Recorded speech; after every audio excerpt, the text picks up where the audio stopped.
for that wonderful, warm introduction. And thanks, Dr. Shroff, for you and your foundation for having this event and inviting me to speak today. So, briefly about my background, as Jaya said, I was diagnosed with kidney failure in 1997.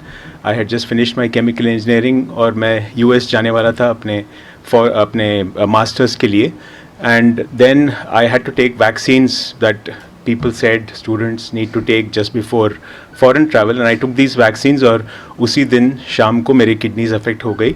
Nothing wrong with the vaccines are good, vaccines prevent disease, but in my case later we found out that I have a genetic mutation, and vaccines are a known trigger for a disease called atypical hemolytic uremic syndrome that causes kidneys to fail, and that's how I was on dialysis. So I got onto dialysis at that point, and for 1.5 years, we tried various alternate therapies. Nothing worked. Then I had a kidney transplant. My mother donated. My mother donated a kidney, like most mothers do. And the kidneys, there was recurrence of the primary disease within a few days, and I was back on dialysis. I switched to peritoneal dialysis for 6 years.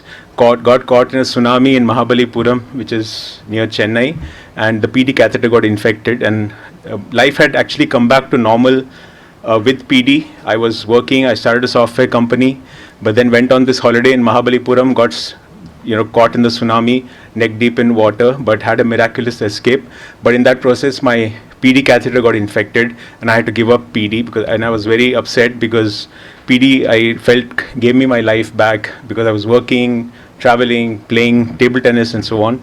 Was very disappointed, but then my doctor suggested that I try home hemodialysis. So I switched to daily nocturnal home hemodialysis, where you do the hemodialysis, but you do it at home, और वो सारी रात चलता है 5 दिन weekly, 7.5 घंटे. उससे बहुत ही अच्छा dialysis मिलता है, because of which the clearance is very good and I could get again a normal life back.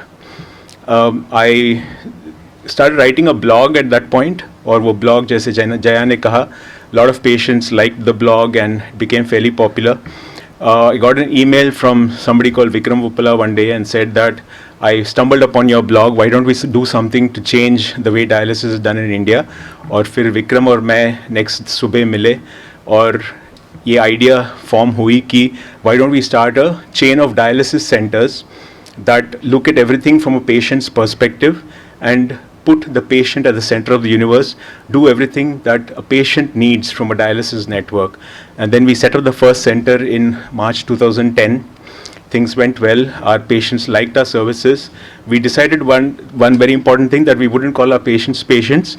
We would call them guests, because we believe that the word patient slightly negative hota hai. So in India, there's the culture of Atithi Devo Bhava.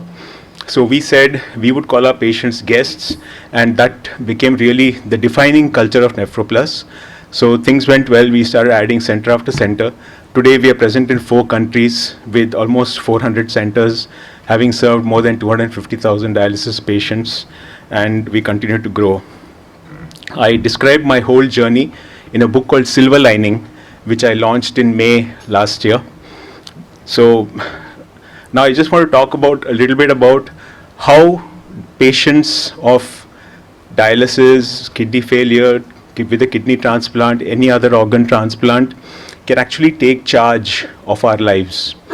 A lot of us believe that once we get diagnosed with a chronic condition, life is basically, it's, some of us feel it's over.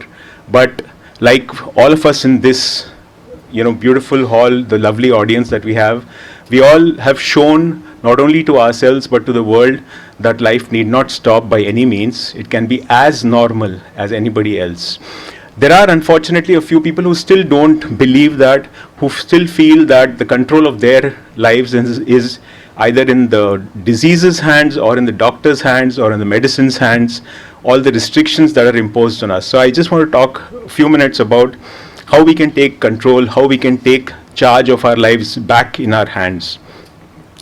Now, all of us have several challenges, I'm sure. So dialysis patients, we have fluid restrictions, we have diet restrictions, we have to go for our dialysis treatments.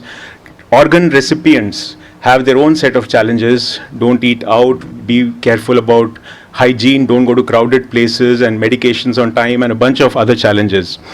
I think there is a beautiful phrase in Kannada which says "Swalpa adjust madi." Basically, they say that adjust. All of us have to adjust. So, just to give you a few examples, when dialysis patients are told you can have only 1 liter of fluid today, and they really are craving, let's say, nimbu pani, right? But I'm sure there are several ways by which we can incorporate a little nimbu pani, 100 ml, on the first 1 hour of dialysis, and I'm sure that shouldn't cause any problem. Of course, we should check with our doctors first, but anything, I believe that for dialysis patients in this context, anything is possible. You want to eat anything, you want to drink anything, it is possible. You just need to adjust whatever else you are eating during the day. So we should not, crave for things we enjoy, because at the end of the day, life should not, life should continue to be worth living with all these challenges. If sometimes we feel that एक glass नींबू पानी भी नहीं P सकता, क्या मतलब है जीने का? That should not be the attitude. Adjust with 100 ml. That craving also will be satisfied, and your health is also, not compromised.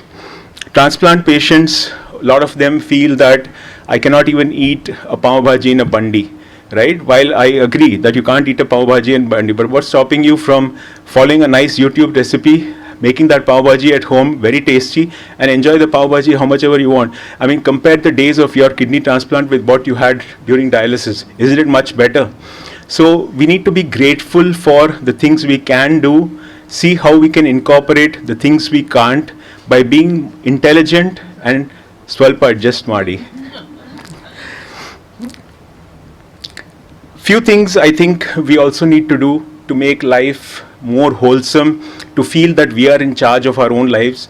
One very important thing is to be busy, right? A lot of us, we feel we are idle the whole day. We are spending a lot of time doom scrolling these days. Twitter, Instagram, Facebook, we just keep scrolling, and these algorithms are crazy. They encourage you to keep scrolling and spend hours and hours on social media. Try to avoid that. Try to avoid time in front of the television. Look at more productive things. Take up a hobby, for instance. Write if you're good. Write poetry if you're good at it. Do things that are, that stimulate the brain, rather than doing doom scrolling and television. So all of us, and if possible, all of us should work. If full time is possible, full time we should work. If not full time, at least part time. If you can't work, at least do something productive at home. For example, tend to a garden, or look after the kids, or do something that stimulates the brain. That is very, very important. Next thing is exercise. For both transplant recipients and for dialysis patients, exercise बहुत ही important है, क्योंकि exercise से ना केवल शरीर को स्फूर्ति मिलती है, लेकिन ये mind पर भी affect होता है, and mind also gets much sharper, it feels much fresher, it feels much better if we incorporate some form of exercise. I'm not saying that we should straight away gun towards a marathon, but while there are dialysis patients that have run marathons, we should at least start with a 5-minute walk. If you've not done any exercise for months, start with a 5-minute walk, increase it to 10 minutes, slowly aim for at least half an hour, 4 to 5 times a week. Exercise will really do a world of good to all of us, whether we've received a transplant, whether we've given an organ, or we are on dialysis. Travel is one thing that I really love. I just cannot stay away from traveling. I've just traveled from Hyderabad to Bombay, and I love traveling, and I believe that travel is possible for everybody. For transplant patients, it is very, very easy, but even for dialysis patients these days there are a lot of options. बहुत जगह सारी बहुत ही अच्छी quality के dialysis centers आज available है. Book in advance for your dialysis.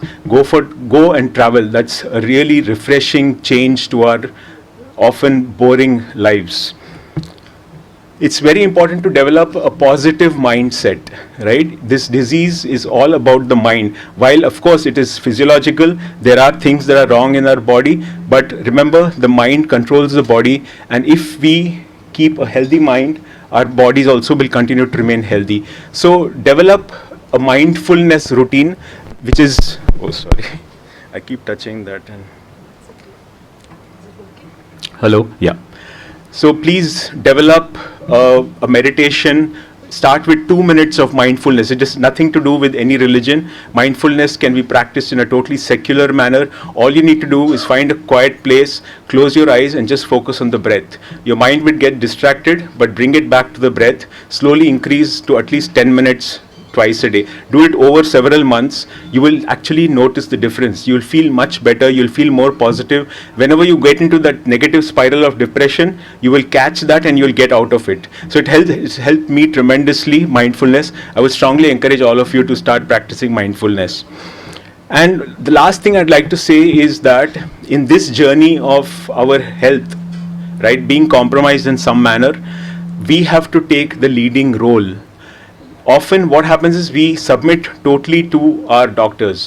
While that is a good thing, it is important for us to be well read about our medicine, about our medical condition. We need to read up as much as possible. The internet can be an amazing source of information. Of course, there are caveats there. हमें जो भी internet पर मिलता है उसे blindly follow नहीं करना है. Look up websites that are reputed, that have good quality medical advice from good doctors. Read up as much as you can about your medical condition so that when you go to your doctor, it's a conversation rather than an instruction that is given. We need to have a conversation about our medical condition so that when we talk to them, we are well informed. And when they prescribe a medication, have a discussion. What is this for? What are the possible side effects? And so on. Because honestly, unfortunately, in India, the number of doctors is very, very limited for each specialty. So the doctors don't have enough time to give to each individual patient. They sometimes may not have the time to read up about your specific condition. So it is important that all of us read up about our condition, read about all the possible treatments, and then have an informed discussion with our doctors on what the best treatment is for us. Honestly,